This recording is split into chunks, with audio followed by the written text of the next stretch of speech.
خدمت شما دوستان و همراهان همیشگی سوپرچارج سید سلام عرض می‌کنم. اینجا شهریاره، خدمت دوست گرامیمون هستیم.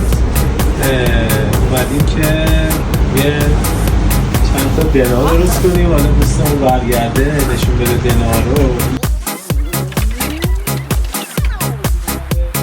پیرو استوری چند روز پیشم اومده خدمت آقا شهاب که پیج کاری هم دارن، ما بلد نبودیم. بفرمایید پیجتون رو. خدمت آقا سید هستیم، یکی از قوی‌ترین فروشگاه‌های ایران. افتخار آشنایی داریم نسبت بهشون زحمت دادیم امروز.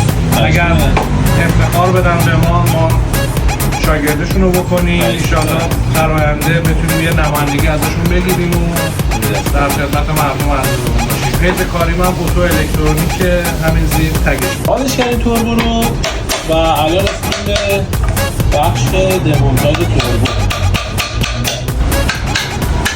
متاسفانه توربو لگ داره به اصطلاح. ببخشید البته استاد، توربو به خاطر که بنزین بی کیفیت خورده شده متاسفانه، کلا از این قسمت که میشه شافت دود و نمیدونم حالا توی فیلم مشخص باشه، کناره های شافت خورده شده.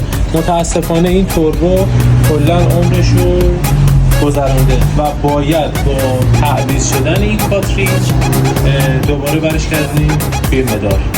و یه قسمت خیلی مهمی هستش که منیفولدش هم فلزیه، یعنی شدن نیست.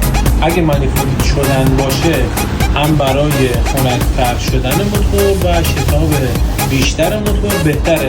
متاسفانه از آخر 402 به این ور منیفولد همه فلزی شده که ما اینجا توی این مجموعه منیفولدهای اصلی شدنی هم به کار میبریم.